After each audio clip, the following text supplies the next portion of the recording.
targeting humanitarian aid supplies to Gaza and trying to stop them getting through, arguing that any aid is a gift to Hamas. Well, now the US has imposed sanctions on SAF-9. Our Washington correspondent Will Vernon told me about that organization and how they've been blocking aid convoys. According to the State Department, Paul, SAF-9 is a violent extremist Israeli group that has been blocking, harassing and damaging aid convoys. And the State Department said in their statement earlier that the group's members have been organising these blockades for months. Some of them have turned violent, trucks have been set on fire and drivers injured. Now the SAF-9 group has released a statement criticising the decision by America to impose sanctions, and they claim their protests are peaceful. They admit that they organise roadblocks, but they deny causing any damage to people or property. And SAF-9 claim that humanitarian aid going into Gaza goes directly into the hands of Hamas and empowers the militant group. And they also claim that the families of hostages still being held in Gaza are among their members. You said there that SAF-9 has been doing this for months. Why then is the US imposing sanctions now? I think this is a sign of growing frustration with the Israelis among US officials over key issues such as the supply of humanitarian aid into Gaza. President Biden and other US officials, they've made repeated calls for Israel to allow more assistance into the territory. The US Secretary of State Antony Blinken, he's just been on another diplomatic tour of the Middle East. As part of that, he visited an aid warehouse in Jordan, as well as this key checkpoint on the border between Gaza and Israel where aid is supposed to be let through. Now, of course, ultimately, it is the Israeli authorities who are responsible for the flow of humanitarian aid, and these sanctions are targeting civilians. And I think that's because the US is still trying to carefully tread the line between putting more pressure on Israel to take steps to improve the humanitarian situation in Gaza, whilst at the same time continuing to support Israel more generally. Joe Biden has been carrying out this very delicate balancing act, hasn't he, trying to appease the pro-Israeli lobby in the United States whilst keeping on board those Democrats whose sympathies are more with the Palestinians. Is this a sign that he's veering a little towards the latter at the moment?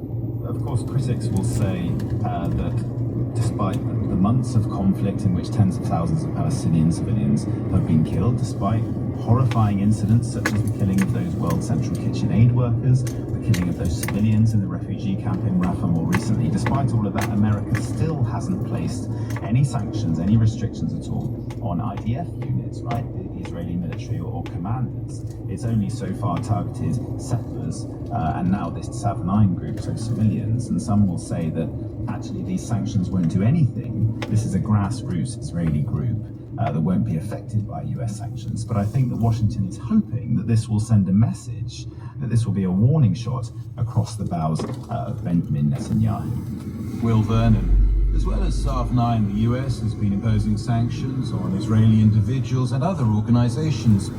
But some businesses are also feeling the heat from the Gaza conflict. Among them is the British bank Barclays, which stands accused of providing financial services to companies which sell weapons to Israel. Barclays has also sponsored several leading music festivals in Britain, but is now pulled out because artists threaten to boycott the festival. Anna Aslan reports.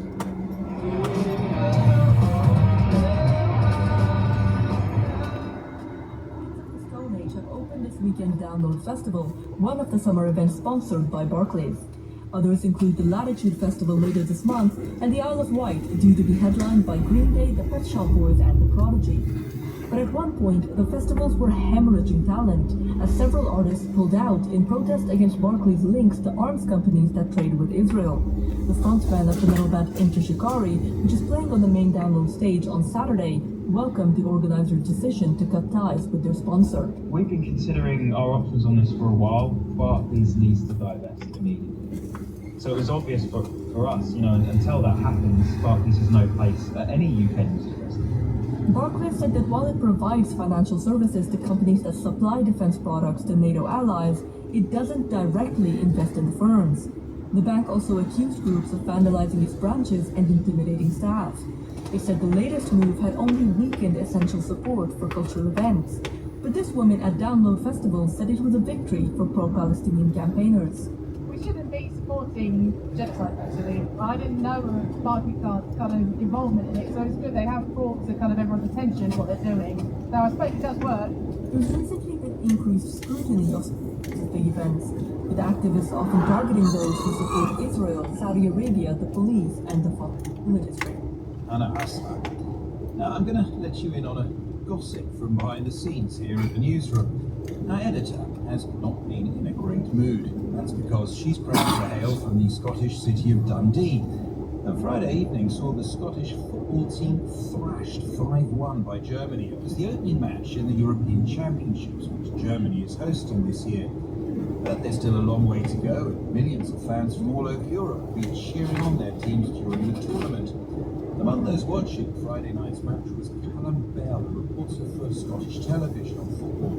Now, despite what was for him as well a disappointing result, he was able to enjoy the atmosphere in Munich. The match took place. Incredible. Everywhere you go in Munich, there are Scotland fans singing "No Scotland, No Party." There are Germany fans making fun of them because they just got beat 5-1.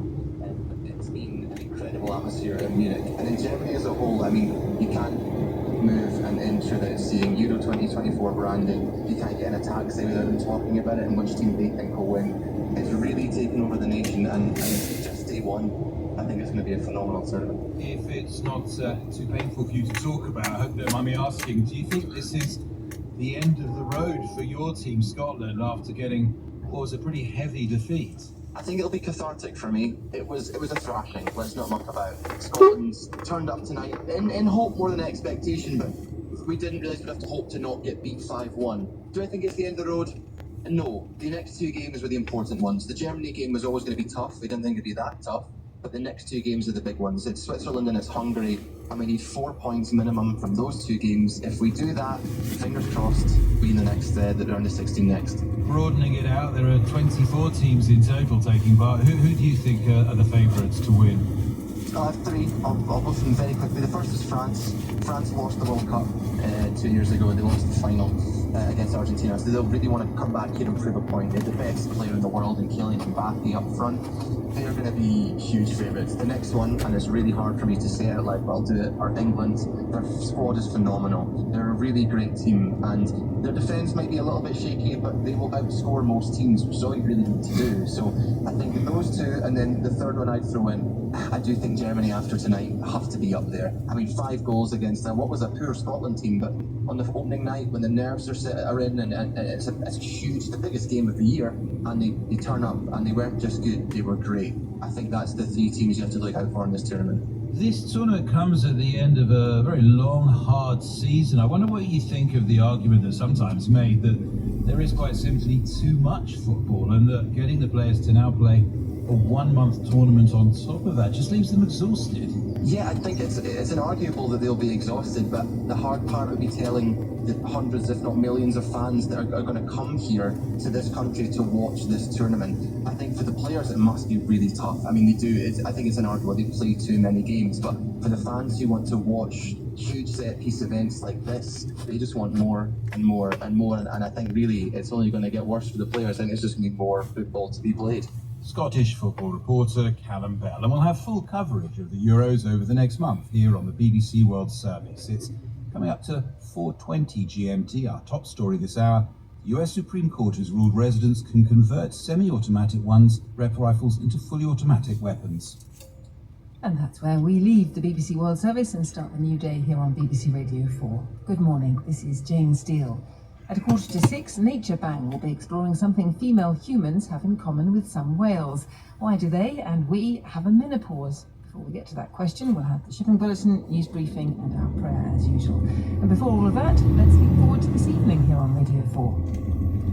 And now, BBC Radio 4 presents Fitted and Kitted, comprehensive guide to kitchens from the last century. The kitchen is really the centre of the whole house.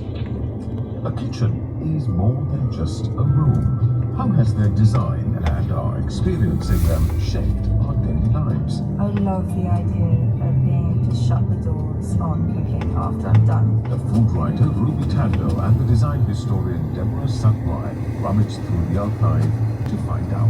Maybe a fridge was as much of a luxury as a new car. Fitted and Kitted. tonight at 8 on Radio 4 and BBC Sounds. Now here's Sarah Keith Lucas. Thank you, Jane. Good morning. And now, the shipping forecast issued by the Met Office on behalf of the Maritime and Coast Guard Agency at 05:05 on Saturday, the 15th of June 2024. There are warnings of gales in south of Sierra, Fisher, Humber, Thames, Dover, White,